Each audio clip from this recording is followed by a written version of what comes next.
آپ کے لیے بھی پیسہ خود چل کر آئے گا، آپ کے بھی دن بدل جائیں گے۔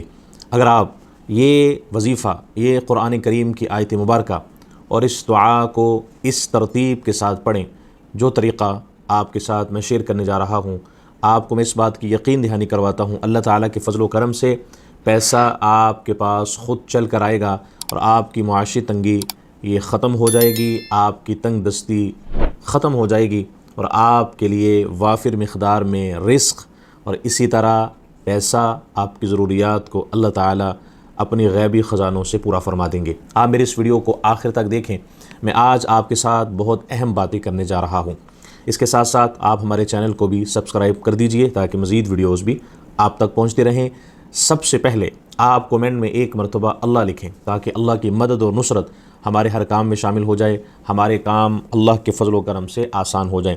یہ ہمارا ایمان اور عقیدہ ہے کہ جو کچھ بھی ہم نے لینا ہے وہ اللہ سبحانہ و تعالیٰ سے لینا ہے، تو ہم کوئی بھی عمل کریں اس میں اس بات کو ہم ذہن نشین کر لیں، اس کا تعلق ہمیں قرآن اور حدیث سے ہی لینا ہوگا اور قرآن و حدیث کی روشنی سے جو ہمیں رہنمائی ملتی ہے اسی کو فالو کرنا ہوگا۔ اس لیے شرکیہ حرکات سے بچیں، تعویذ گنڈوں سے بچیں، غیر شرعی طریقوں سے اپنے آپ کو بچا کر قرآن و حدیث کی روشنی سے آپ اپنے مسائل کا حل پائیں۔ الحمدللہ وکفی وسلام علی عبادہ الذین اصطفی اما بعد۔ آئیے ہم چلتے ہیں ان اذکار، ان وظائف کی طرف، ان دعاؤں کی طرف۔ یہاں پر یہ بنیادی کچھ باتیں جو میں آپ کے ساتھ شیئر کرنا چاہتا ہوں، یہ ہماری زندگی کو ان چیزوں کی ضرورت ہے اور یہ ہمارے لیے بہت اہم ہدایات ہیں۔ آپ ان کو اگر فالو کرتے ہیں انشاءاللہ آپ دیکھیں گے چند دنوں میں ہی آپ کو کس طرح بہتری محسوس ہونے لگتی ہے۔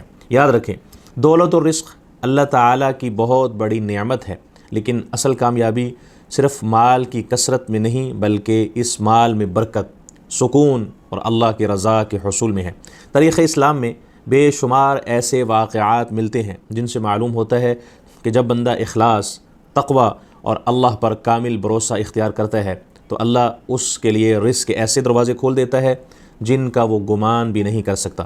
صحابہ کرام رضوان اللہ عنہم اجمعین کی زندگیاں اس حقیقت کا روشن نمونہ ہیں کہ وہ اپنے مال کو اللہ کی امانت سمجھتے تھے اور محتاجیوں، یتیموں اور اسی طرح محتاج، یتیم اور مجاہدین پر فراخ دل سے خرچ کرتے تھے۔ ان کا یہ ایمان تھا کہ جو مال اللہ کے رضا کے لیے خرچ کیا جائے وہ کم نہیں ہوتا بلکہ بڑھ جاتا ہے۔ یہی وجہ ہے کہ اللہ تعالیٰ نے ان کے کاروبار، تجارت اور زندگی میں بے شمار برکتیں عطا فرمائیں۔ یہ واقعہ ہمیں سکھاتا ہے کہ حقیقی دولت صرف مال جمع کرنے سے نہیں ملتی بلکہ حلال کمائی، محنت، دیانتداری، استغفار، صدقہ اور اللہ پر مکمل بھروسہ اختیار کرنے سے حاصل ہوتی ہے۔ جو شخص رزق میں وسعت اور دولت میں برکت چاہتا ہے اسے چاہیے کہ اللہ تعالیٰ کے احکامات پر عمل کرے، گناہوں سے بچے اور ہر حال میں اپنے رب سے تعلق مضبوط رکھے، کیونکہ رزق کے تمام خزانے اللہ تعالیٰ کے ہاتھ میں ہیں اور وہ جسے چاہتا ہے بے حساب عطا فرماتا ہے۔ ان میں سے ایک عظیم مثال حضرت عبد الرحمن بن عوف رضی اللہ تعالیٰ عنہ کی ہے، جو ہجرت کے وقت تقریباً خالی ہاتھ مدینہ منورہ پہنچے۔ جب انصار نے ان کی مالی مدد کی پیشکش کی ان کو تو انہوں نے نہایت عزت و وقار کے ساتھ فرمایا، مجھے بازار کا راستہ بتا دیجئے۔ پھر انہوں نے محنت، دیانتداری اور اللہ پر توکل کے ساتھ تجارت شروع کی۔ اللہ تعالیٰ نے ان کے رزق میں ایسی برکت عطا فرمائی، وہ چند ہی سالوں میں مدینہ منورہ کے بڑے تاجروں میں شمار ان کا ہونے لگا۔ اس کے باوجود ان کے عاجزی، سخاوت اور اللہ کے راستے میں خرچ کرنے کا جذبہ کبھی کم نہ ہوا۔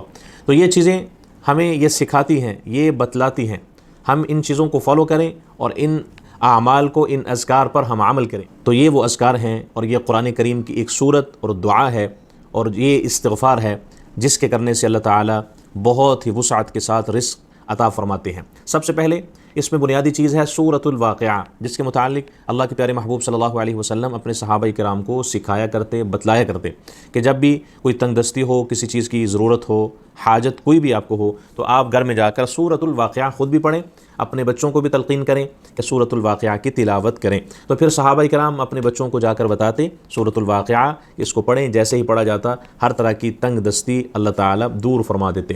تو یہ ایک روایت بھی ہے، اللہ کے پیارے محبوب صلی اللہ علیہ وسلم نے فرمایا جو شخص ہر رات سورۃ الواقعہ پڑھے اسے کبھی فاقہ نہ پہنچے گا۔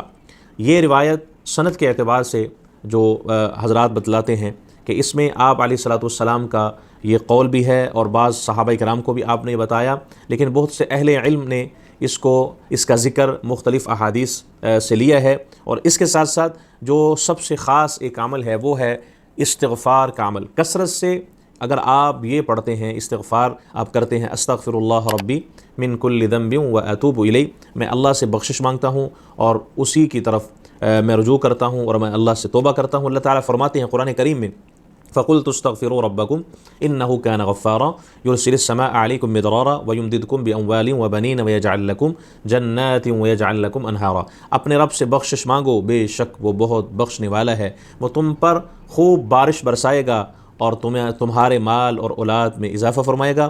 قرآن کریم کے اندر ہمیں یہ خلاصہ ملتا ہے۔ تو یہ تین چیزیں میں نے آپ سے شیئر کی ہیں۔ نمبر 1 سورۃ الواقعہ، نمبر 2 استغفار کثرت سے پڑھنا، اور سب سے خاص دعا اس کے لیے وہ جو ہمیں احادیث مبارکہ سے ملتی ہے، وہ حضرت علی المرتضیٰ شیر خدا رضی اللہ تعالیٰ عنہ کی بتلائی ہوئی دعا ہے، اللہم اکفنی بحلالک عن حرامک واغننی بفضلک عمن سواک۔ یہ دعا آپ اس کو بھی ہر نماز کے بعد ایک بار پڑھ لیا کریں۔ میں آپ کو اس بات کی یقین دہانی کرواتا ہوں، آپ کے لیے رزق کا، پیسوں کا، مال و دولت کا انتظام ہو جائے گا اور آپ کی معاشی تنگی یہ ختم ہو جائے گی۔